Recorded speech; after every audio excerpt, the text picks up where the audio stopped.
প্রায় 3 ঘন্টা স্নেহাকে ধর্ষণ করলো রুদ্র। হাজার কষ্ট করে নিজেকে বাঁচাতে সক্ষম হয়নি স্নেহা। একটা ছেলের শক্তির সাথে কখনো পেরে উঠবে না একটা মেয়ে। একটা সময় খুব বেশি ভালোবাসতো স্নেহাকে রুদ্র, কিন্তু স্নেহা কোনোদিন বোঝেনি রুদ্রের ভালোবাসা। রুদ্রের ফোনে স্নেহার বাবার ফোন আসতেই রুদ্র ফোন ধরলো। কুকুরের বাচ্চা, আমার মেয়ে কোথায়? তুই কি করেছিস আমার মেয়ের সাথে? শ্বশুরমশাই, আপনি রেগে যাচ্ছেন কেন?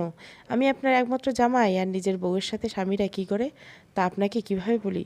ডেভিল হাসি দিয়ে বলল রুদ্র। তোকে আমি দেখে নিব রাস্কেল। ওকে, আমি খুব তাড়াতাড়ি আপনার মেয়েকে নিয়ে আপনার সামনে হাজির হব শ্বশুরমশাই। আপনি চিন্তা করবেন না, যতটা কষ্ট আপনি আর আপনার মেয়ে আমাকে দিয়েছেন তার থেকে হাজার বেশি কষ্ট আমি ফিরিয়ে দিব আপনাদের, বলেই ফোন কেটে দিল রুদ্র। স্নেহা বিছানায় বসে কেঁদে যাচ্ছে। রুদ্র স্নেহার কাছে যেয়ে বলল, একদম কাঁদবে না জান। তুমি জানো আমি তোমাকে কতটা ভালোবাসি, আর আজ যা করেছি তা করতে তোমরা আমাকে বাধ্য করছো। তুই খুব খারাপ, বাবা ঠিক বলেছে, তোর মতো মানুষ জানোয়ারের থেকেও খারাপ। আমি তোকে ছাড়বো না। তাই নাকি জান? আমি তো চাই যেন তুমি আমাকে না ছাড়ো। তবে কি জানো, আগে তোমাকে পাগলের মতো ভালোবাসতাম, তবে তোমার দেওয়া প্রতিটা কষ্ট আমাকে পাগল বানিয়ে ছেড়েছে। তোমাকে ভালোবাসার অপরাধে আমি আমার জীবনের সব কিছু হারিয়েছি আমার বাবাকে। জানো, তোমার প্রতি আমার যেমন ভালোবাসা আছে তেমনি আছে ঘৃণা।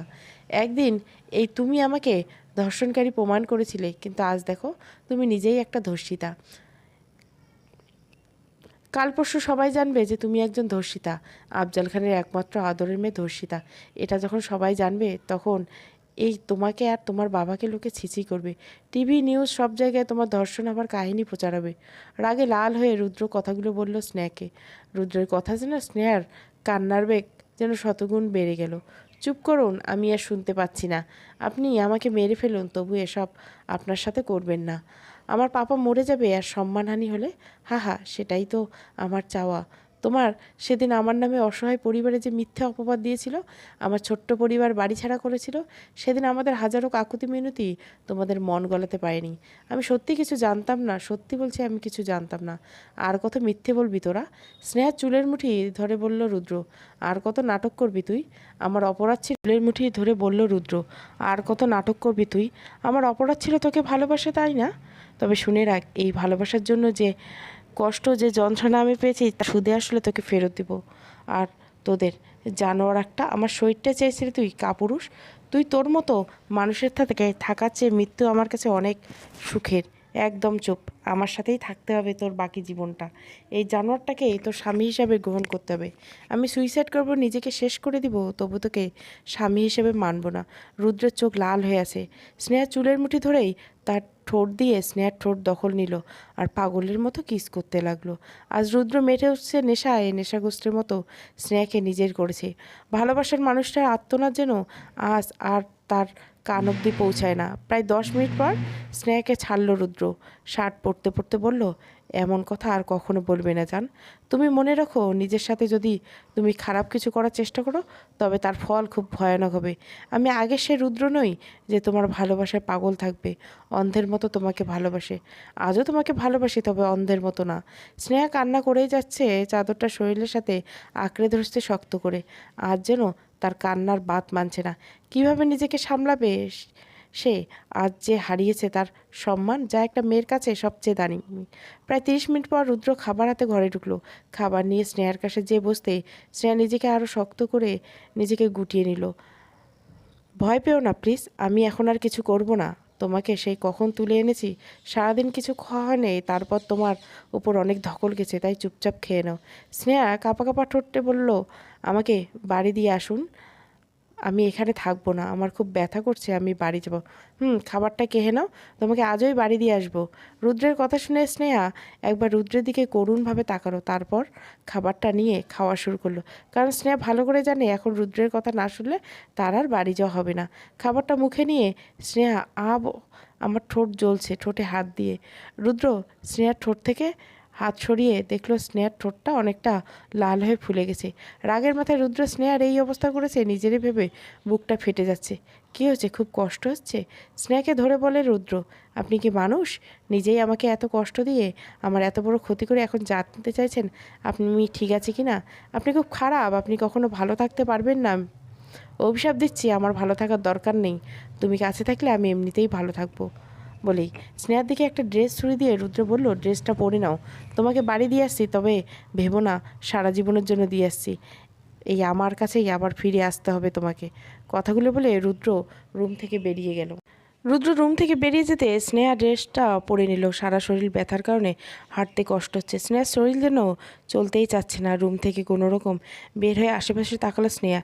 একটু সামনে এগোতে দেখলো ড্রয়িং রুমে রুদ্র বসে আছে। তবে এই রুদ্র আগের সেই মায়াভরা চেহারার রুদ্র নেই।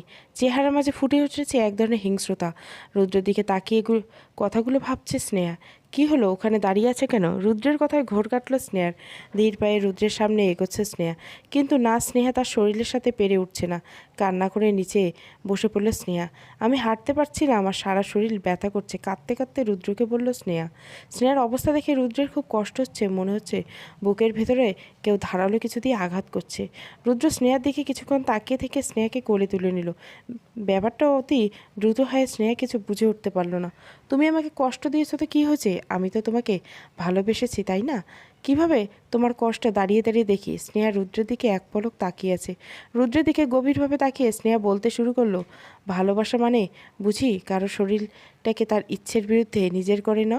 এটা ভালোবাসা না, এটা হচ্ছে চাহিদা, সম্মান, বিশ্বাস ছাড়া কোনো ভালোবাসা হতে পারে না।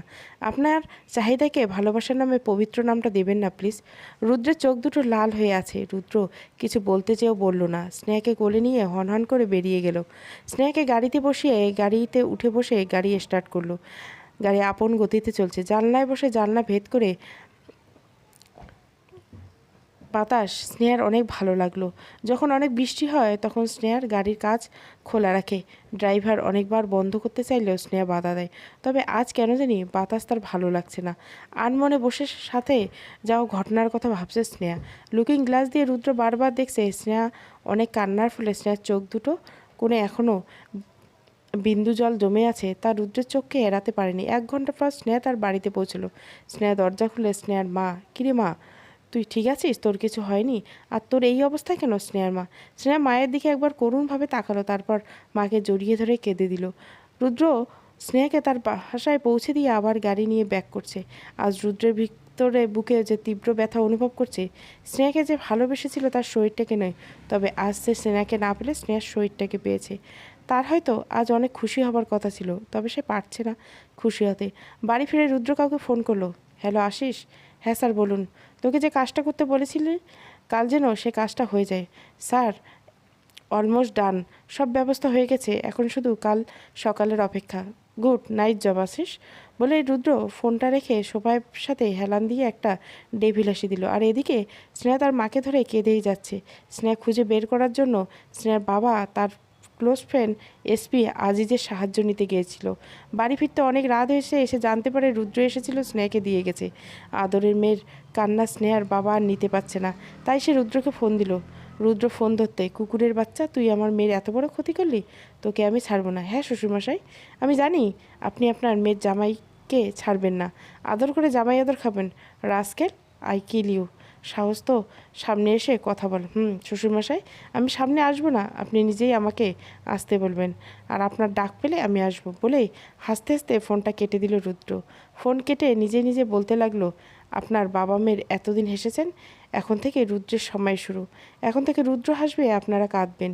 পরের দিন পেপারে হাত দিয়ে যেন দুনিয়া উলটপালট হয়ে যাচ্ছে। আফজাল খানের সাথে সাথে মোবাইল বেজে উঠলো আফজাল খানের।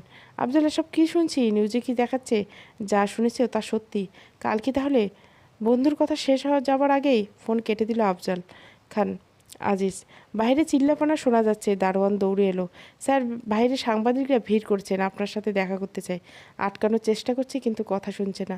সারা রাত কান্নাকাটি করায় ভোরের দিকে চোখ লেগে আসছিল স্নেহার। সকালে দিকে চিল্লাপাল্লাতে ঘুম ভেঙে যায় স্নেহার। ব্যাপারটা দেখতে নিচে নেমে যায়। দারোয়ান সাংবাদিককে আটকাতে সক্ষম হয় না। এক প্রকার জোর করে সাংবাদিকরা বাড়ির ভিতরে প্রবেশ করে। স্যার, আপনার সাথে একটু কথা বলতে চাই। আজ খবরের কাগজ আর টিভি চ্যানেলগুলোতে দেখাচ্ছে আপনার মেয়েকে কাল সকাল থেকে খুঁজে পাওয়া যায়নি। তারপর জানা গেছে যে তাকে কেউ তুলে নিয়ে গিয়ে কেউ ধর্ষণ করেছে। কথাটা কতটুকু সত্যি আমরা জানতে চাই। আফজাল খান কী উত্তর দিবে বুঝতে পারছে না। আফজাল খান কিছু বলার আগে সাংবাদিকরা দৌড়ে স্নেহার কাছে যায়। ম্যাম, আপনিও দেখছি এখানে। ম্যাম, আমাদের প্লিজ বলুন, কাল আপনাকে কারা কিডন্যাপ করেছিল? আপনার বাবা একজন শিল্পপতি, তার তো অনেক শত্রু আচ্ছা, কে হতে পারে? আপনার ধারণা কি? আচ্ছা ম্যাম, আপনাকে কতজন মিলে ধর্ষণ করেছিল? আপনি কি তাদের দেখলে চিনতে পারবেন? স্নেহা যেন কথাগুলো আর নিতে পারছে না সে, আর কোনো কথার উত্তর নাই দিয়ে দৌড়ে তার রুমে চলে গেল। আর এদিকে আফজাল খান সবাইকে বোঝাতে চেষ্টা করছে এমন কিছুই হয়নি, এসব মিথ্যে। কিন্তু স্নেহ হাত পা বাঁধা অবস্থায় একটা চেয়ারের সাথে বাঁধা এই ছবি টিভি নিউজে দেখাচ্ছে, তাই কেউ আফজাল খানের কথা বিশ্বাস করছে না। আফজাল খান কাউকে কোনো উত্তর না দিয়ে নিজের রুমে চলে যায়, কারণ সে জানে এই বিপদ থেকে আর তার মেয়ে স্নেহাকে এই ঘৃণিত অপবাদ থেকে একজনেই বাঁচাতে পারবে। তাই আফজাল খান নিজের সব রাগ ভুলিয়ে ফোন হাতে নিল। হ্যালো। হ্যাঁ শ্বশুরমশাই, আমি জানতাম আপনি আমাকে ফোন করবেন। তা বলুন, আমি আপনাকে কীভাবে সাহায্য করতে পারি? আমার মেয়ে সম্মান নিয়ে টানাটানি করছে, তোমার হাত জোর করছে ওকে তুমি বাঁচাও, আর নয়তো সুইসাইড করা ছাড়া আমার মেয়েটার আর কোনো গতি থাকবে না। হা হা। রুদ্র বিনামূল্যে কোনো কাজ করে না। আমি আপনার আর আপনার মেয়ের সম্মান বাঁচাতে পারি, তার বদলে আমি কি পাবো? তুমি যা চাইবে তাই। আচ্ছা, এই কথাটা যেন মনে থাকে। আমি আসছি বলে রুদ্র ফোনটা কেটে দিল। সাংবাদিকরা সবাই ভিড় করে আছে। সবার সামনে একটা কালো গাড়ি এসে দাঁড়াতে সবার নজর সেই কালো গাড়ির দিকে যায়। গাড়ি থেকে রুদ্র নেমে সবাইকে বলতে শুরু করলো, আপনারা এখানে কি করছেন? আসলে স্যার, নিউজে। হ্যাঁ, নিউজ আমিও দেখেছি, কিন্তু সত্যি না জেনে এভাবে কাউকে হ্যারেস করা যে অপরাধ, আপনারা কি জানেন না? মানে হলো নিউজে আপনারা আটটুকু খবর জেনেছেন। হ্যাঁ, আফজল খানের মেয়ে কিডন্যাপ হয়েছিল, কিন্তু তার মেয়ে ফোনে জিপিএস ট্র্যাকে দিয়ে 8 ঘন্টা মাঝেই তাকে খুঁজে বের করা হয়েছিল। কিন্তু স্যার, আমাদের কাছে খবর আছে মেয়েকে কাল 12টা অবধি পুলিশ খুঁজেছে। হ্যাঁ, তা ঠিক। ও আমার সাথেই ছিল, আর আমাদের দুজনের ফোনে নেট কানেকশন পাচ্ছিলাম না, তাই কাউকে কিছু জানাতে পারিনি। কিন্তু একটা মেয়ে এত রাত অবধি আপনার সাথেই বা কেন ছিল? এবার রুদ্র আগে কটমট করতে করতে বলল, কারণ সে আমার বিয়ে করা বউ। কিছুদিনের মাঝে আমরা পার্টি দিয়ে সবাইকে সব কিছু জানাতাম, আর আমার শ্বশুর ব্যস্ততার কারণে পার্টিটা দিতে পারেন, দেরি হচ্ছে। আর আপনারা তো সবাই জানেন যে বেশি সফল মানুষের পিছনে শত্রু বেশি থাকে। তাই আপনাদের বলছি, পুরনোটা না জেগে কাউকে এভাবে হেনস্থা করবেন না। সাংবাদিকরা আফজল খানকে প্রশ্ন করলো, এসব সত্যি কিনা। মেয়ের সম্মান বাঁচাতে আফজল খান উত্তর দিল, এসব সত্যি, আর রুদ্রই তার মেয়ের জামাই। একে একে সবাই ক্ষমা চেয়ে চলে গেল। ভেতর থেকে স্নেহার মায়ের চিৎকার ভেসে আসছে। স্নেহার বাবা আর রুদ্র দুজনে দৌড়ে গেল। কখনো স্নেহা, কখনো দরজা আটকছে, এতবার খোলার জন্য অনুরোধ করছে, খুলছে না। আমার মেয়ে উল্টোপাল্টা কিছু করে বসলো না তো? স্নেহার মায়ের কথা শুনে রুদ্র দরজা ধাক্কাতে ধাক্কাতে এক এক সময় দরজা ভেঙে ফেললো। তারপর যা দেখলো তার দেখার জন্য কেউ প্রস্তুত ছিল না। স্নেহা পড়ে আসে ফ্লোরে, হাত দিয়ে অজস্র রক্ত ঝরছে। ফ্লোরের একটা অংশ স্নেহার রক্তে মেখে গিয়েছে। স্নেহার বাবা ও মা দুজন স্নেহার কাছে গিয়ে স্নেহাকে ডাকতে লাগলো, স্নেহা মামুনি, কথা বলো। কিন্তু স্নেহার কোনো জ্ঞান নেই। রুদ্র স্নেহাকে ধরতে যাবে ঠিক তখনই, তুই আমার মেয়ের কাছে আসবি না, তোর জন্য আজ আমার মেয়েটার এই অবস্থা। আমি তোকে ছাড়বো না। কে কাকে ছাড়বে না ধরে রাখবে তা পরে দেখা যাবে, আগে ওর জানটা বাঁচুক। রুদ্র স্নেহাকে কোলে করে বেরিয়ে যায়, আর পেছনে পেছনে স্নেহার বাবা মাও যায়। রুদ্র স্নেহাকে স্নেহার মায়ের কোলে শুইয়ে গাড়ি স্টার্ট দিল, আর পাশে বসে আছে স্নেহার বাবা। হাসপাতালে পৌঁছলে স্নেহাকে ডাক্তারের ভেতরে নিয়ে ট্রিটমেন্ট করতে শুরু করলো। রাত 9টা। স্নেহা ঘুমিয়ে আছে, অনেক রক্ত বের হয়েছে, আর একটুর জন্য হাতের রক্তটা কাটেনি। যদি কাটতো তবে ভয়াবহ কিছু হতো। স্নেহাকে ঘুমের ইঞ্জেকশন দেওয়া হয়েছে, এখনও ঘুমাচ্ছে। কেবিনের বাইরে দাঁড়িয়ে আছে রুদ্র, কাজ ভেদ করে প্রিয় মানুষটার মুখের দিকে তাকিয়েছে। খুব ইচ্ছে করছে প্রিয় মানুষটার পাশে গিয়ে বসতে, কিন্তু চাইতেও পারছে না সে। কোথাও কোথাও এসবের জন্য সেই দায়ী। 2 বছর আগে যখন সে স্নেহাকে প্রায় পাগলের মতো ভালোবাসত, সে ভালোবাসায় ছিল না কোনো প্রতিশোধের আগুন। তখন স্নেহা একটুখানি কেটে গেলেও রুদ্রের জন্য ঘুম হারাম হয়ে যেত। আর আজ সেই ভালোবাসার মানুষ শরীর থেকে অঝরে রক্ত ঝরছে। সে তো রক্ত ঝরিয়ে কোনো প্রতিশোধ নিতে চায়নি, সে তো চেয়েছে অন্তর থেকে অন্তরের প্রতিশোধ। কারণ তার ভালোবাসার মানুষটা তা সেই অন্তর দিয়েই ক্ষত করবে, আবার সেই অন্তর দিয়ে নিজের ভালোবাসার মলম লাগাবে। কিন্তু আজ তো অন্য কিছু হয়ে গেল। শারীরিক যন্ত্রণা, কষ্ট পাচ্ছে তার ভালোবাসা, আর সে নিজের চোখে দেখে কিছু করতে পারছে না। রুদ্রের অজান্তে তার চোখ দিয়ে 2 ফোঁটা পানি গড়িয়ে পড়ল। আজ অনেক দিন পর কাঁদল রুদ্র। 2 বছর হাজারবার কাঁদার চেষ্টা করেও কাঁদতে পারেনি, তবে আজ না চাইতেও কেঁদে ফেলল। সকালে মিষ্টি রোদ স্নেহার মুখে এসে পড়ল। চোখ টিপটিপ করে চোখ খুলছে স্নেহার মনে পড়ল তার হাতের উপর অন্য কারো হাত স্পর্শ করে আসে। পাশে তাকাতে স্নেহা রুদ্রকে দেখল। পাপা, মামুনি বলেই চিৎকার করছে স্নেহা। কী হয়েছে আমাকে বলে, কি সমস্যা? পাপা পাপা, আমাকে বাঁচাও। কান্না করে স্নেহা ডাকছে তার বাবাকে। প্লিজ স্নেহা, আমাকে বলো কী হয়েছে। রুদ্রের কথায় কোনো উত্তর দিচ্ছে না স্নেহার চিৎকার শুনে স্নেহার বাবা, নার্স, মা সবাই হাসছে। কী হয়েছে মামুনি, কী হয়েছে? স্নেহার বাবা, পাপা এই লোকটা, আমাকে বাঁচাও, এই লোকটাকে যেতে বলে। প্লিজ বাবা। অনেক কান্না করে বাবাকে জড়িয়ে ধরে বলছে স্নেহা, তুই কেবিনে কি করে এলি? কাল রাতে আমি তোকে কত করে বার বললাম যেতে বললাম, তুই কেন এসেছিস আমার মেয়ের কাছে? কথাগুলি স্নেহার বাবা রাগে গজগজ করতে করতে রুদ্রকে বলছে। কাল রাতে রুদ্রকে অনেক অপমান করে বের করে দিতে চেয়েছে স্নেহার বাবা, কিন্তু স্নেহাকে ছেড়ে সে যেতে চায়নি। আর আজ মন খারাপ ছিল, তা স্নেহার এই অবস্থা মেনে নিতে পারছিল না সে, তাই সব অপমান মুখ বুজে সয়ে নিয়েছে। সারা রাত ঘুমায়নি রুদ্র। ভেতরের দিকে স্নেহার কেবিনে যায়। স্নেহার দিকে তাকিয়ে থাকতে থাকতে স্নেহার হাত ধরে ঘুমিয়ে পড়ে রুদ্র। কখন ঘুমিয়ে পড়েছে নিজেই জানে না। তার ঘুম ভাঙে স্নেহার চেঁচামেচিতে। আপনার মেয়ে মানে? কাল রাতে আপনাকে কিছু বলিনি, কারণ স্নেহা অসুস্থ ছিল। আমি বুঝতে পেরেছিলাম বাবা হিসেবে আপনার মন মেজাজ কতটা খারাপ ছিল, আর একই অবস্থা ছিল আমারও। তাই আপনার সব অপমান মুখ বুঝে মেনে নিয়েছি। কিন্তু ভাববেন না আমার সাথে যা ইচ্ছা তাই করবেন আর আমি মেনে নেব। কাল প্রেস আর মিডিয়ার সামনে আপনি নিজের মুখে স্বীকার করেছেন যে স্নেহা আমার বউ। হাজবেন্ড হিসেবে নিজের ওয়াইফের কাছে আসার সব রাইট আমার কাছে আছে। আপনাদের থেকেও বেশি অধিকার আমার। আর আপনি আমাকে আমার ওয়াইফের কাছে আসা নিয়ে প্রশ্ন করছেন? কোন সাহসে? রাগে লাল হয়ে কথাগুলো বলল রুদ্র। রুদ্রের কথা শুনে আফজাল খানের মুখ যেন একেবারে বন্ধ হয়ে গেছে। আর কিছু বলার কোনো উপায় নেই, কারণ এখন বেশি বাড়াবাড়ি করলে রুদ্র যে সব ওলটপালট করে দিবে তা বেশ ভালো করেই জানা আছে আফজাল খানের।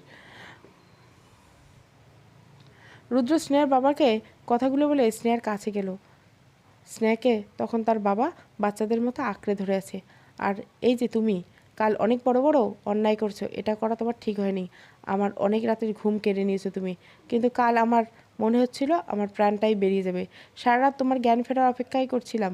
আজ তোমার জ্ঞান ফিরেছে, আমি নতুন করে আমার প্রাণ ফিরে পেলাম। আর আজকের পরে যদি কালকের মতো কিছু করার চেষ্টা করো তবে তার ফল অনেক খারাপ হবে। আর আমাকে দেখে এত ভয় কেন পাচ্ছ? ভয় নেই, তোমার কোনো ক্ষতি করবো না, তোমাকে বুকে আগলে রাখবো।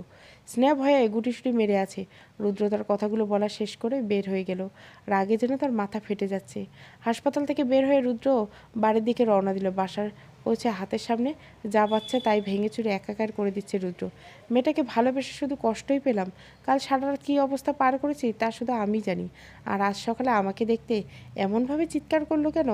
ও কি বোঝে না আমি ওকে কতটা ভালোবাসি? ও কি বোঝে না ওকে আমি নিজের বুকে আগলে রাখতে চাই? কথাগুলো বলছে আর সব কিছু ভাঙচুর করছে রুদ্র।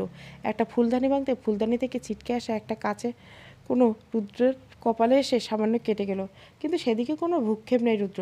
স্যার এসব কী করছেন? আশিস। রুদ্র আশিসকে দেখে বলতে শুরু, আশিস মেয়েটা আমার ভালোবাসা বোঝে না, ও আমাকে কখনো বোঝে না। স্যার থামুন প্লিজ, ম্যাম একদিন বুঝবে। আর আপনার কপাল কেটে গেছিলে। শেষ অনেক বুঝিয়ে রুদ্রের মাথায় ব্যান্ডেজ লাগিয়ে দিল। সারা রাত ঘুম হয় নাই, তাই বিছানায় গা এলিয়ে দিতে চোখে ঘুম চলে আসলো রুদ্র। 3 ঘন্টা পর ঘুম ভাঙলো। ঘুম ভেঙে তার স্নেহের কথা মনে পড়লো, তাই সে আবারও হাসপাতালের উদ্দেশ্যে বেরিয়ে গেল। কিন্তু হাসপাতালে গিয়ে জানতে পারলো 1 ঘন্টা আগে স্নেহাকে ছেড়ে দেওয়া হয়েছে। তাই রুদ্র আবার স্নেহাদের বাড়ির দিকে রওনা দিল। এমন কেন করলে মামুনি? তোমার কিছু হলে তোমার পাপার কত কষ্ট হয় তুমি জানো না? স্নেহার বাবা স্নেহাকে কথাগুলো বলছে। পাপা আমার জন্য তোমার অনেক সম্মানহানি হয়েছে। না মা, তোমার জন্য কিছু হয়নি, যা হয়েছে ওই রাস্কেলটার জন্য। কলিং বেল বাজাতে বুয়া দরজা খুললো। রুদ্র সোজা স্নেহার রুমে চলে গেল। রুদ্রকে দেখে স্নেহা আগের মতোই ভয়ে চুপসে গেল। স্নেহার বাবা কিছু বলতে যাবে ঠিক তখনই রুদ্র সকালবেলা কথাগুলো মনে পড়লো তার। আপনারা একটু বাইরে যান, আমি আপনার মেয়ের সাথে একটু আলাদা সময় কাটাতে চাই। আশরাফ খান ইচ্ছে করছে রুদ্রকে যেন দুটো চর দিতে। কত বড় বেয়াদব হলে কেউ বাবা মায়ের সামনে বলে মেয়ের সাথে আলাদা সময় কাটাতে চায়, তাও সে কিছু বলতে পারছে না। কিন্তু ও তো তোমাকে দেখলে ভয় পায়। স্নেহার মা বলল, আপনার চিন্তা করবেন না, আজ ওর সব ভয় কাটিয়ে দেবো। চিন্তা করবেন না, সারা জীবন তো আমার সাথেই কাটাতে হবে। এখন ভয় না কাটলে কিভাবে হবে? কেউ আর কোনো কথা বাড়ালো না। স্নেহার বাবা মা বেরিয়ে গেল। স্নেহার বাবা অনেক শক্ত করে ধরেছে, তবুও তাদের কিছু করার ছিল না। স্নেহার বাবা বেরিয়ে যেতেই রুদ্র স্নেহার পাশে গিয়েই বসলো, বালিশ আকারে গুটিসুটি হয়ে। আচ্ছা স্নেহা, এখন কেমন লাগছে? ব্যথা আছে? স্নেহা চুপ করে আছে। জান প্লিজ বলো, এভাবে চুপ করে থেকো না। কাল কেন এমন করলা? যদি কিছু হয়ে যেত, আমার কিছু হয়ে গেলে আপনার কি? বেরিয়ে যান এখান থেকে। আমি যেতে আসিনি। রুদ্র স্নেহার আরও কাছে ঘেঁষে বসলো। আপনি আমার কাছে আসবেন না। স্নেহা আমার কথা শোনো না প্লিজ। না, আমি আপনার কোনো কথা শুনতে চাই না, বেরিয়ে যান, চিৎকার করে বলল স্নেহা। স্নেহাকে অনেক বোঝানোর পর স্নেহা যখন কিছুই বুঝতে চাইল না এবং কি রুদ্রের কোনো কথা শুনতেই সে প্রস্তুত নয়, তখন রুদ্র বেশ রেগে গেল। স্নেহার 2 কাঁধে শক্ত করে হাত রেখে স্নেহাকে ঝাঁকিয়ে বলতে লাগলো, আমাকে দেখো, এমন কেন করছো তুমি? ভালো ব্যবহার করছি, ভালো লাগছে না? তুমি কি জানো বাকিটা জীবন তোমার এই রুদ্রের সাথে থাকতে হবে? তুমি না চাইলে হবে, আমি মরে যাব, তবু তোর মতো জানোয়ারের সাথে কখনো থাকবো না। ঠাস! রুদ্র স্নেহাকে এক থাপ্পড় দিয়ে নিচে ফেলে দিল। তার তাল সামলাতে না পেরে বিছানায় পড়ে গেল স্নেহা।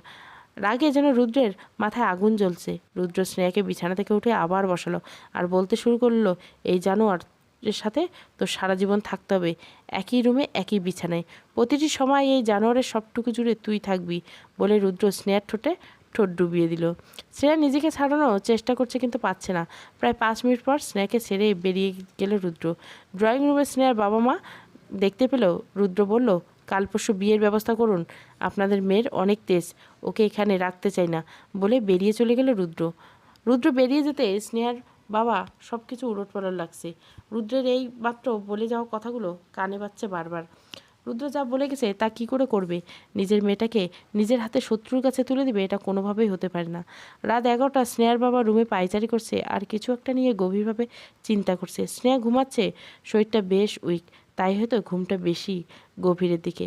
এদিকে রুদ্র বারবার স্নেহার কথাই ভাবছে, খুব দেখতে ইচ্ছা করছে স্নেহাকে। রুদ্র বিছানার উপরে শুয়ে অতীতে ডুবে গেল। রুদ্র ভাইয়া, দেখুন না, আমার এই ম্যাথটা কিছুতেই মিলছে না। আপনি তো ম্যাথ অনেক ভালো করেন, একটু হেল্প করুন। করুণভাবে স্নেহা কথাটা বলল রুদ্রকে। আসলে স্নেহা, আমার আজকে একটু কাজ আছে, পড়াতে যেতে হবে। না ভাইয়া, প্লিজ একটু বুঝিয়ে দিয়ে যান। রুদ্র জানে স্নেহা তার কথা কিছুতেই শুনবার পাত্রী নয়। সাইকেলটা সাইডে করে প্রিয়ন্তীর বাসার নিচে স্নেহাকে ম্যাথটা বুঝিয়ে দিল রুদ্র। রুদ্র অনেক সুন্দরভাবে ম্যাথ বুঝিয়ে দিল আর স্নেহা খুব সহজে বুঝে ফেললো। এবার যাই। ওকে ভাইয়া, আমার কাছে এখন কিছু নেই আপনাকে গিফট করার মতো। গিফট কেন? এই যে এত কঠিন একটা ম্যাথ এত সহজ করে বুঝিয়ে দেওয়ার জন্য। ও না, কোনো গিফট লাগবে না, সময় হলে আমি চেয়ে নেব বলে সাইকেল নিয়ে রুদ্র বেরিয়ে যায়।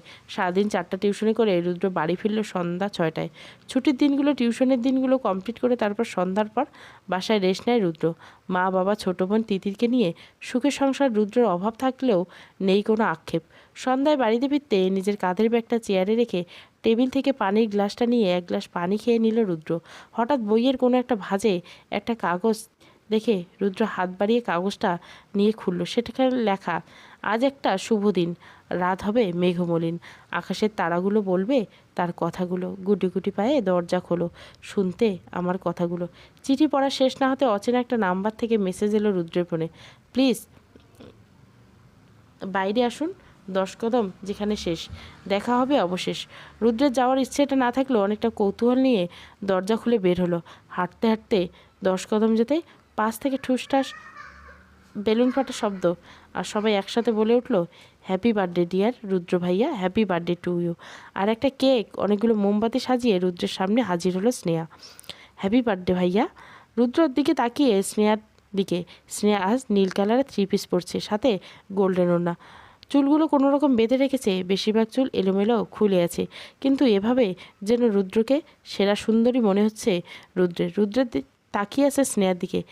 ভাইয়া, এই যে স্নেহার ডাকে ঘোর কাটলো রুদ্র। এসব কি ভাইয়া? আজ আপনার জন্মদিন, আর আপনার মনে নেই?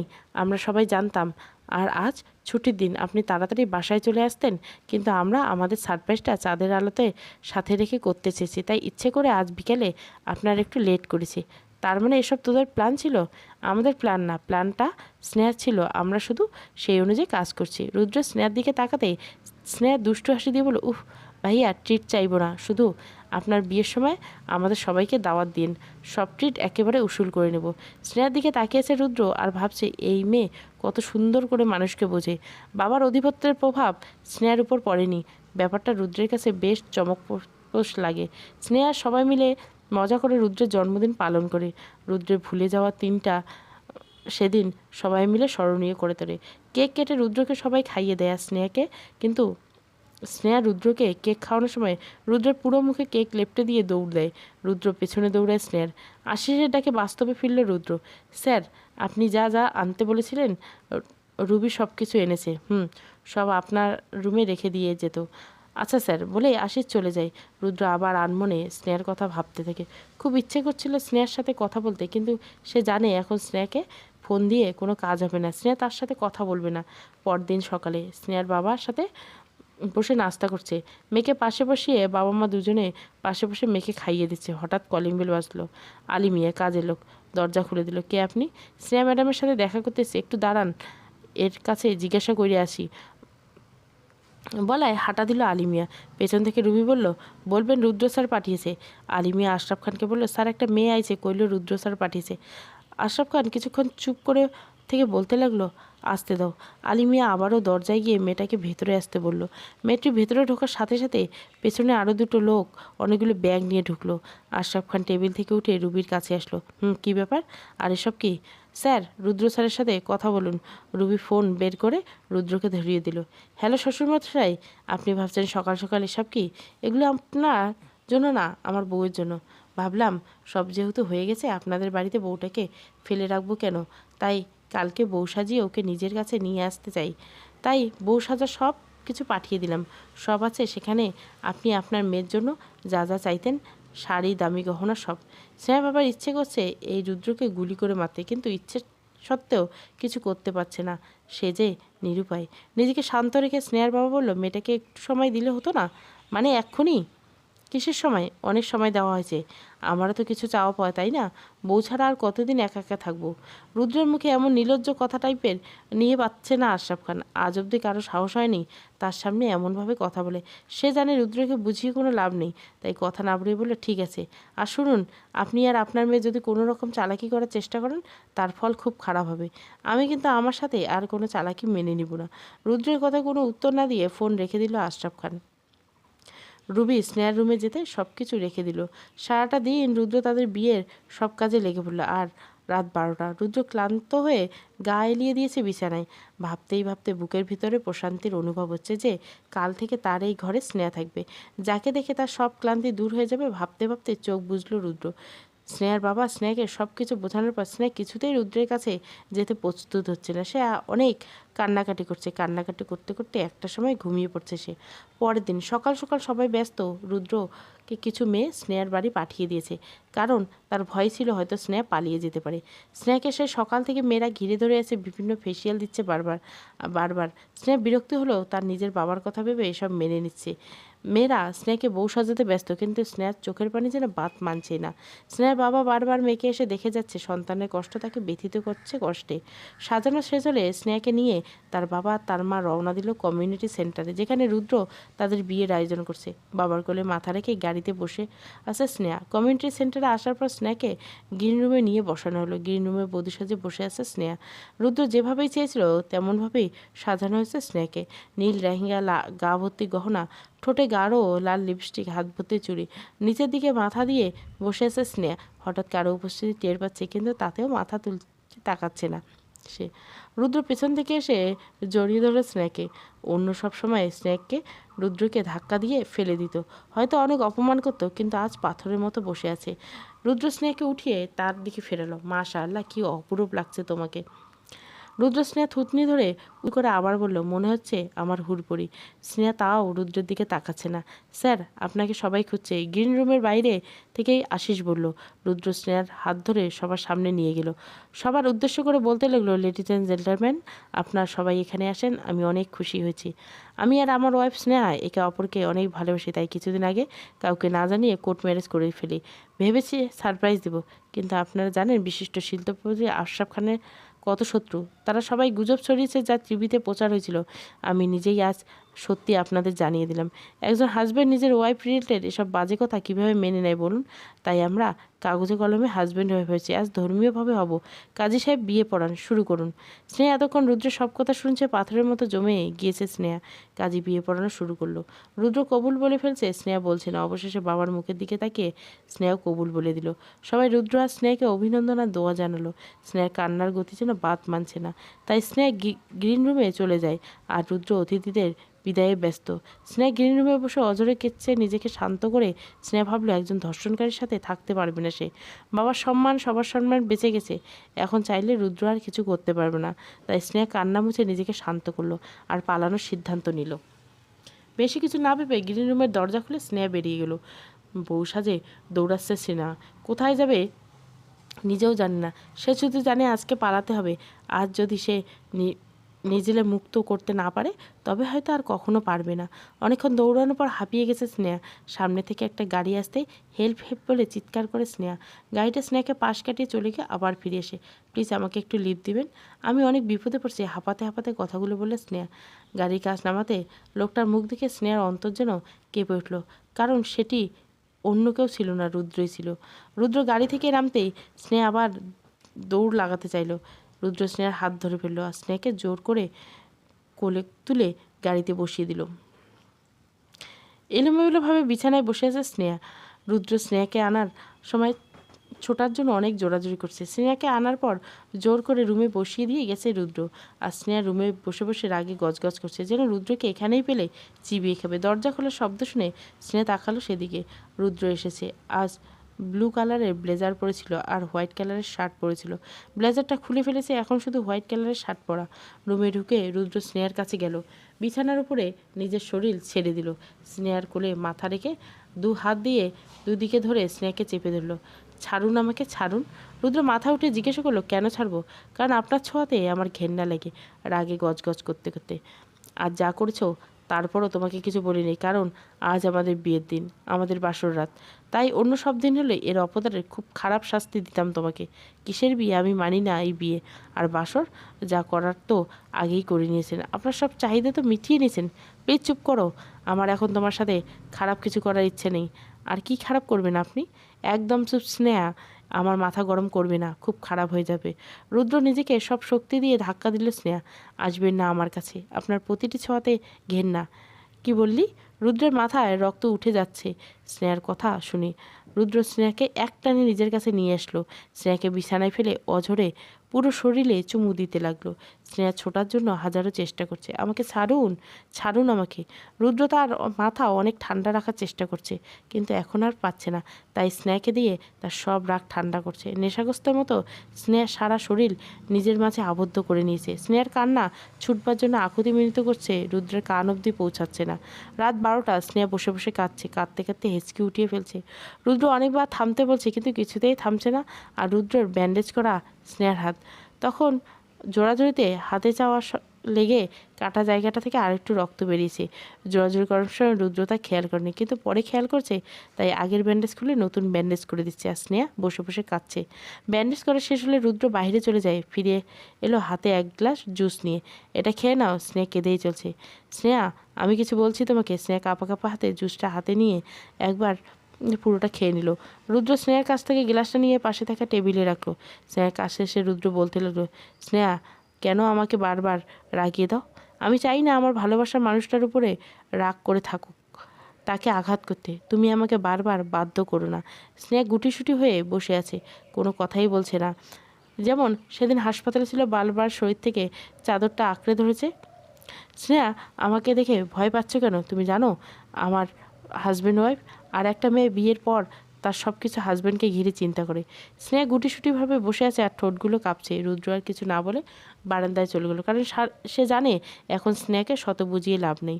রুদ্র বারান্দায় দাঁড়িয়ে আছে আর আগের দিনগুলোর কথা ভাবছে। ভাইয়া, আমাকে একটা সাইকেল চালানো শেখাবে প্লিজ? স্নেহার বায়না কথা শুনে বলল রুদ্রকে, কিন্তু আমার তো একটু বুঝেছি, এখন আপনি বলবেন আপনার অনেক জরুরি কাজ আছে, আপনাকে যেতে হবে। আর কি জরুরি কাজ আছে তাও আমি জানি, প্রতিদিনের সে একই জরুরি। আচ্ছা ভাইয়া, কাছের মানুষদের জন্য একটা জরুরি কাজ মিস হয়ে গেলে এমন কি হবে? শোনো, কোনো কথা বলছি, শোনো। আজ আমি আর কোনো কথা শুনবো না, চলুন আমাকে সাইকেল চালানো শেখাবেন। বলেই রুদ্রের সাইকেলে চেপে বসলো স্নেহা। রুদ্র তাকে সাইকেল চালানো শেখাচ্ছে, কিন্তু স্নেহা কিছুতেই পারছে না। সাইকেল চালাতে চালাতে রুদ্র একটু ছেড়ে দিয়ে চাইলে ঠাস করে পড়ল স্নেহা। ভাইয়া, তুমি ঠিক আছো? না ভাইয়া, পায়ে ব্যথা পেয়েছি। রুদ্র স্নেহাকে ধরে ওঠাতে যাবে, ঠিক তখনই স্নেহা রুদ্রের শার্ট আঁকড়ে ধরে ব্যথায় কান্না করে দিয়েছিল। একটুখানি ব্যথা সয়ে নেওয়ার ক্ষমতা নেই স্নেহার, কিন্তু এই স্নেহা একদিন রুদ্রকে ব্যথায় ব্যথায় আঘাতে আঘাতে শেষ করে দিয়েছিল। এসব ভাবতে ভাবতে রুমের দিকে পা বাড়ালো রুদ্র, যে দেখলো স্নেহা বিছানায় নেই। দরজা খোলার শব্দ পেয়ে পেছনে তাকাতে দেখলো স্নেহা বাথরুম থেকে বের হচ্ছে। শরীরের দুর্বলতা তা বোঝা যাচ্ছে, ঠিকমতো হাঁটতে পারছে না। রুদ্র স্নেহার কাছে গিয়ে ওকে কোলে তুলে নিল, কিন্তু স্নেহা এখন আর রাগ দেখাচ্ছে না। রুদ্র স্নেহাকে বিছানায় শুইয়ে একটা চাদর টেনে দিল। সকালে ঘুম ভাঙলো পাখির কিচিরমিচিরে। স্নেহা চোখ মেলে নিজেকে রুদ্রের বুকে আবিষ্কার করলো, সে নিজেও থেকে তো আসেনি। তা সে নিজেও জানে না। তার মানে রুদ্রই তাকে নিজের কাছে এনেছে। রুদ্রের দিকে কিছুক্ষণ তাকিয়ে রইল স্নেহা। এই কি সেই আগের রুদ্র, যার কাউকে কাঁদতে দেখলেও বুকটা ফেটে যেত? মিষ্টি ভাষার সেই ছেলেটা, যার মুখে সবসময় হাসি লেগে থাকতো, আজ তাকে বড়ই অচেনা লাগছে। রুদ্রের দিকে গভীরভাবে কিছুক্ষণ তাকিয়ে থাকার পর নিজেকে সামলে নিল স্নেহা। তারপর বিছানা ছেড়ে উঠতে ওয়াশরুমে চলে গেল। আজ বেশ তাড়াতাড়ি উঠে পড়েছে স্নেহা। অনেকদিন পর এত সকাল সকাল উঠল সে। ব্যালকনিতে দাঁড়িয়ে চোখ বুজে ভাবছে তার সাথে হয়ে যাওয়া ঘটনাগুলো। হয়তো গল্পটা অন্যরকম হলে হতে পারত, কিন্তু সব কিছু কেমন যেন অগোছালো হয়ে গেল। পুরনো অনেকগুলো কথা ভাবছে। স্নেহার চোখের কোণে দিয়ে বিন্দু বিন্দু পানি গড়িয়ে পড়ছে। হঠাৎ কোমরে কারো হাতের স্পর্শ পেল স্নেহা। এত সকালে উঠছে যে? স্নেহার নাকে নাক ঘষতে ঘষতে বলল রুদ্র, জানেন বিয়ের আগের দিন মামুনি আমাকে কি বলেছে? ঘাড়ে মুখ ডুবিয়ে, বিয়ের পরে মেয়েদের একটা বাড়িতে থাকে, সেটা হচ্ছে স্বামীর বাড়ি, আর এখন মেয়েরা বাবার বাড়ির অতিথি। ঠিক বলছে, কিন্তু বলতে পারবেন আমি কোন বাড়িতে আসি? স্নেহার প্রশ্নে রুদ্র একটু চমকে গেল। মানে তুমি তোমার স্বামীর বাড়িতে আসো, যার সাথে তোমার বিয়ে হয়েছে? না, আমি সেই লোকটার বাড়িতে আসি যে আমাকে ঠকিয়েছে। আমি সেই লোকটার বাড়িতে আছি যে আমাকে ধর্ষণ করেছে। আমি সেই মানুষটার বাড়িতে আছি যে আমাকে প্রতিটা নিঃশ্বাসে কষ্টে পূর্ণ করে দিয়েছে। স্নেহার কথাগুলো রুদ্রের বুকে বাজছে। এতটুকু শান্তি পাচ্ছে রুদ্র যে স্নেহা তার বুকেই আছে। রুদ্র স্নেহাকে তার দিকে ফেরালো। স্নেহার কাঁপা কাঁপা ঠোঁটে আঙ্গুল দিয়ে ছুঁয়ে দিতে লাগলো আর বলতে লাগলো, আজ তোমার এমন মনে হচ্ছে? কই 2 বছর আগে তো এই খারাপ মানুষটার জন্য কত রাত অপেক্ষা করে পার করতে, কত শত প্রেমের কবিতা লিখতে, তখন এই খারাপ মানুষটাকে নিয়ে হাজারো স্বপ্ন বুনতে। তবে আজ কেন তা পারছো না? কারণ সেই মানুষটা 2 বছর আগেই আমাকে ধোঁকা দিয়েছে, আর এখনও দিচ্ছে, বাকি জীবনটাও দিবে। স্নেহার চোখে পানি টলমল করছে। আর কত, আর কত স্নেহা? আমাকে এভাবে ভুল বুঝে কষ্ট আর কত দিবে? জীবনে অনেক কিছু হারিয়ে ফেলছি। তুমি কি মনে করো সেদিন দোষটা শুধু আমার ছিল? হ্যাঁ, আমার দোষ ছিল। আমি অন্য কারো কথায় ফাঁদে পড়ছিলাম। কিন্তু তারপর তুমি তোমার বাবা, আমার সাথে আর আমার পরিবারের সাথে যা করেছো, তারপরে বলছো তোমার সাথে আমি যা করেছি তা অপরাধ? মনে রাখো, আমার তোমাকে পাওয়া হয়ে গেছে। এখন আমার একটাই টার্গেট, তোমার বাবা আশরাফ খানের সব কিছু মাটিতে মিশিয়ে দিতে। আপনি আমাকে পেয়েছেন? তাচ্ছিল্য হাসি দিয়ে বলল স্নেহা। না, আপনি আমাকে পাননি। আপনি পেয়েছেন আমার শরীরটা। টাকা হলে এমন হাজারো শরীর পাওয়া যায়। একদম চুপ। স্নেহা গাল শক্ত করে চেপে ধরল রুদ্র। কোনো কথা বলবি না। তোর শরীর পেয়েছি, তোকেও পাবো। তোর সব কিছু আমার। তোকে ভালোবাসি, তাই বলে ভাবিস না আমি আগের সব কথা ভুলে গেছি। আমার সব মনে আছে। রাগে কটমট করতে করতে কথাগুলো বলল রুদ্র। আমারও সব মনে আছে, আমিও কিছু ভুলিনি, আর কখনোই ভুলবো না। আর আমাকে ছাড়ুন, আমি আপনার মতো পাথর না। আমার খিদে পেয়েছে। কাল আমার উপরে জানোয়ারের মতো অত্যাচার করছেন। আমি খেয়েছি কি না, আমার শরীরের কী অবস্থা, তা জানার ইচ্ছে জাগেনি আপনার মনে। আপনি ব্যস্ত ছিলেন নিজের খিদা মেটাতে। স্নেহার কথায় রুদ্র স্নেহাকে হালকা করে দিল। সত্যি তো, রুদ্র কাল অন্য একটা মানুষ হয়ে গিয়েছিল। স্নেহা খেয়েছে কি না, ওর শরীরের কী অবস্থা একেবারে জানতে চায়নি সে। রুদ্রের থেকে ছাড়া পেতেই স্নেহা চলে গেল রুম থেকে। সিঁড়ি বেয়ে নিচে নামতে স্নেহা দেখে বুয়ার সাথে, বয়স হয়তো 40 হবে। মা, আপনি রুদ্র বাবার বউ? আনমনে কিছুক্ষণ তাকিয়ে স্নেহাকে জিজ্ঞাসা করলো, আপনি জানলেন কেবারে? আমি জানুম না? আমারে তো এই 2 দিন আগেও আনছে আপনার দেখাশোনা করার জন্য। ও খালা, আমার খিদে পেয়েছে, আপনার সাথে পরিচয় আস্তে আস্তে হবো। আমাকে আগে কিছু খেতে দিন। আচ্ছা মা, আপনি একটু বসেন, আমি এখনই খাবার দিতেছি। খালামা যখন ডেকেছেন আমাকে তুমি বলে ডাকবেন। আপনি আমার অনেক বড়। স্নেহার কথা শুনে যেন খালার মুখে খুশির ঝলক। স্নেহা বসে আছে খাবার টেবিলে। হুট করে পাশে এসে বসলো রুদ্র। খালা খাবারগুলো এক করে করে আনতো। প্লেট উল্টাতে উল্টাতে বলল রুদ্র, খেয়ে রেডি হয়ে নাও। কোথায়? যা বলছি তাই করো। স্নেহার কথা বাড়ালো না। সে জানে তার কোনো কথার মূল্য দিবে না রুদ্র, তাই চুপচাপ খেয়ে রেডি হয়ে নিল। স্নেহা রেডি হয়ে নিচে নামতে, এটা কি পড়েছো তুমি? রেগে বলল রুদ্র। নিজের দিকে একবার তাকিয়ে স্নেহা উত্তর দিল, 3 পিস পরছি। হ্যাঁ, আমি তা দেখতে পাচ্ছি, কিন্তু 3 পিস কেন? নতুন বউ, শাড়ি পরে যাও, শাড়ি পরে আসো। না, আমি শাড়ি পরবো না। তুমি যাবা নাকি? রেগে বলল রুদ্র। রুদ্রের রাগ স্নেহার জানা আছে, তাই সে স্নেহা আর কথা বাড়ালো না। চুপচাপ ভেতরে গিয়ে একটা লাল শাড়ি পরে নিল। স্নেহা বের হতেই রুদ্র যেন হা হয়ে তাকিয়ে আছে। স্নেহা একটা লাল টকটকে শাড়ি পরেছে। সে লাল টকটকে শাড়ি পরে বের হয়েছে, চুলগুলো খোলা, কিন্তু খোলা চুলকে স্নেহাকে এলোমেলো বাঁধার চেষ্টা করছে। রুদ্র স্নেহার দিকে তাকিয়েছে। চুলগুলো খোলাই তো ভালো লাগছে, বাঁধছো কেন?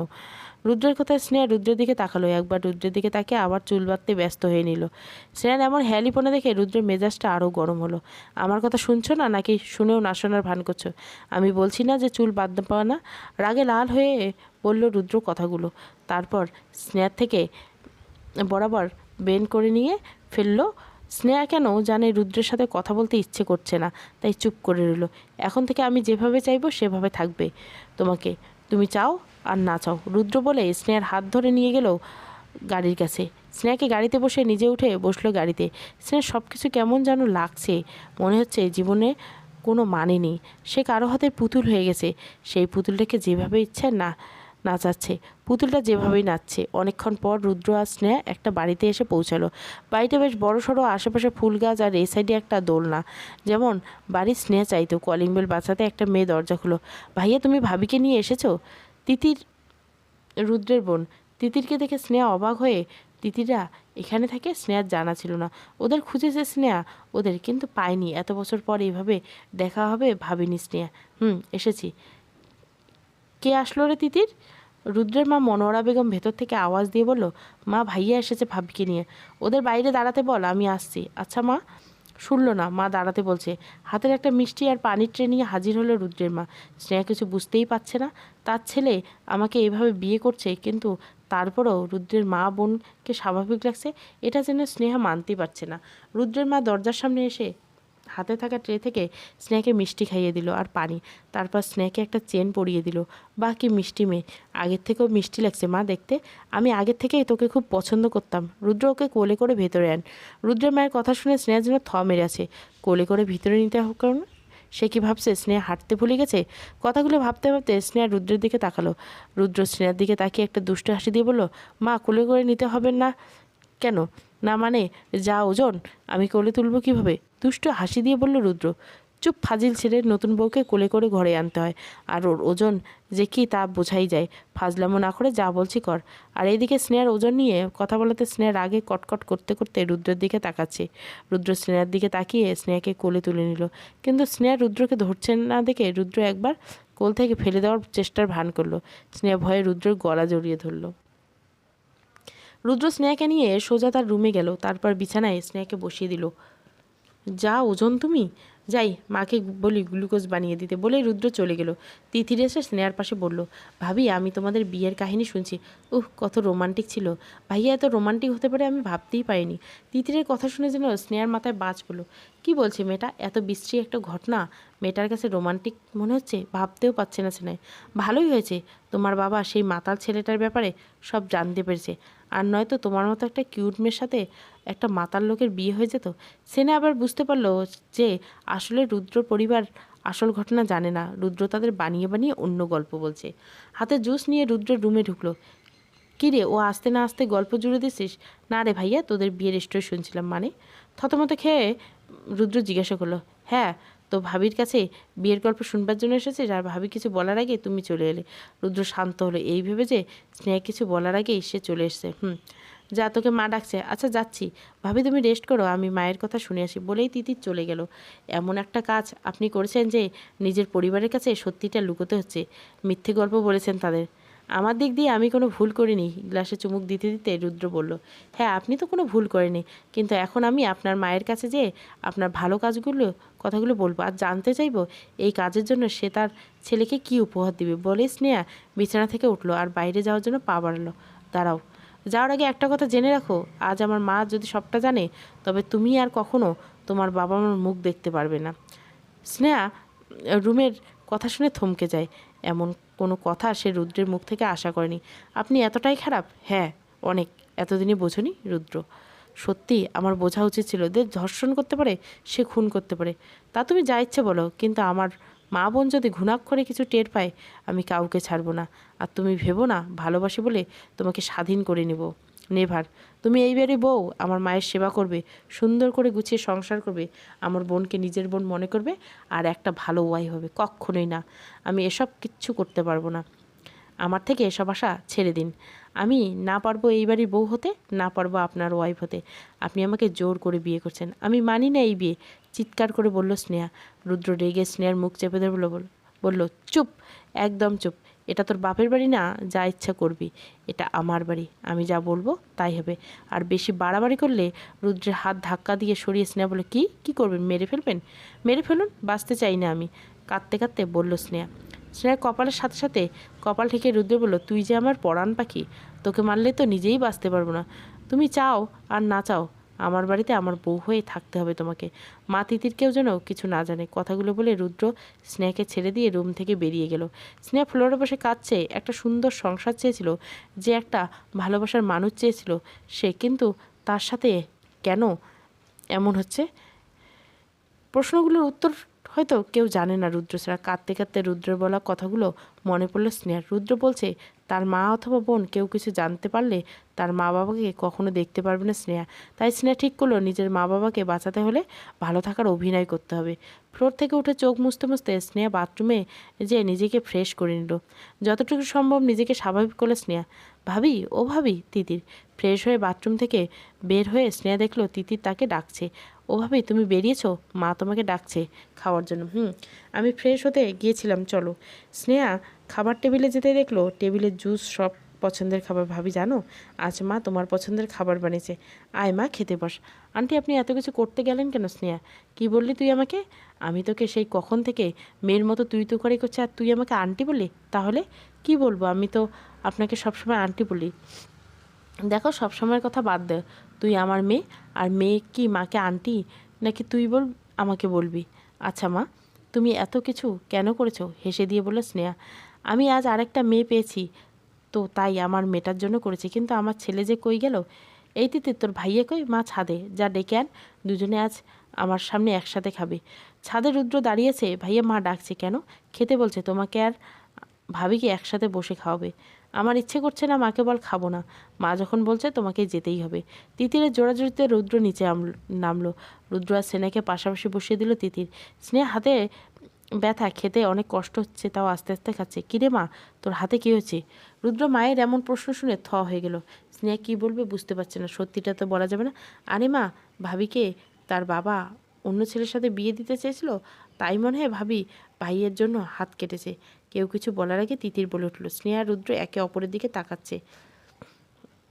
স্নেহা চিৎকার বলতে ইচ্ছে করছে যে এই লোকটার জন্য হাত কাটেনি, লোকটার অত্যাচারের জন্য হাত কেটেছি।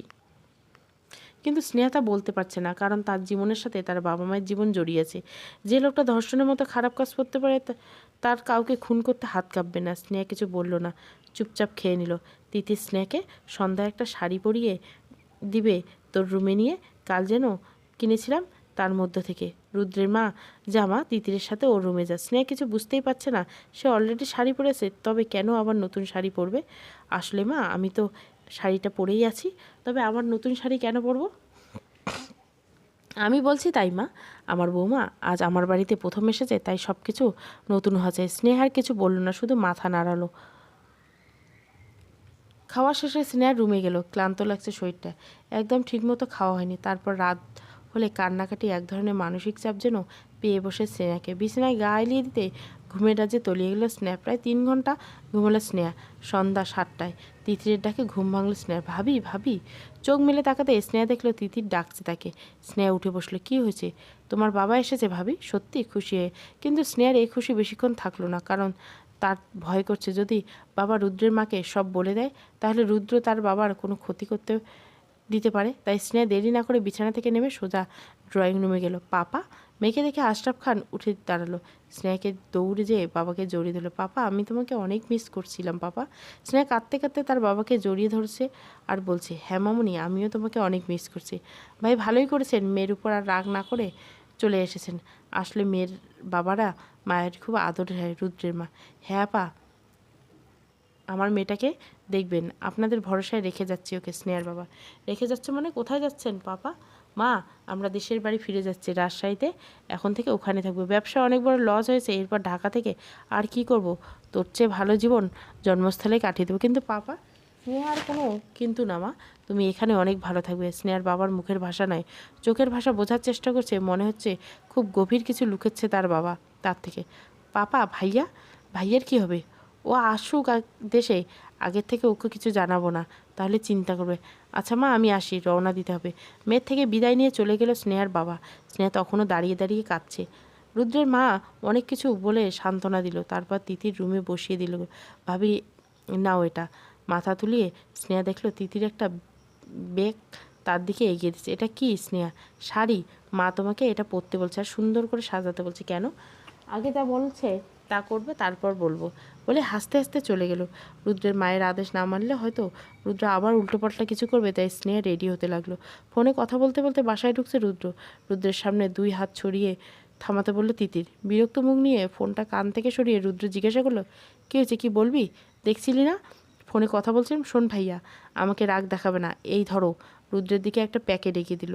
একবার প্যাকেটের দিকে তাকিয়ে বলে, এটা খুলে দেখ। মা এটা পরে রেডি হতে বলেছে। মানে? রুদ্র, কেন? আমি কি জানি? আগে রেডি হওয়া, তারপর জানতে পারবি। মা বলেছে মায়ের কথা রাখতে হবে, তাই রুদ্র প্যাকেটটা নিয়ে তার রুমে গেল। প্যাকেট খুলে দেখলো ভেতরে একটা নীল কালারের পাঞ্জাবি। রুদ্র পাঞ্জাবি বের করে রেডি হয়ে নিল, তারপর বসে আবার ল্যাপটপে কাজ করতে বসলো। ওয়া ভাবি, তোমাকে কি সুন্দর লাগছে। তিতিরের কথা পেছনে তাকাতে দেখলো তিতির দাঁড়িয়েছে। ভাবি, আজ ভাইয়া জাস্ট তোমাকে দেখে পাগল হয়ে যাবে। স্নেহার বিয়েটা যদি সাধারণভাবে হতো তবে ননদের এই কথা হয়তো লজ্জা পেত, কিন্তু তার বিয়েটা অন্য সব 5টা সাধারণ বিয়ের মতো নয়। তাই হয়তো ননদের কথায় তার লজ্জা পাওয়ার বদলে নিজের উপর করুণা হচ্ছে, কারণ তাকে সব বাধ্য করতে হয়েছে।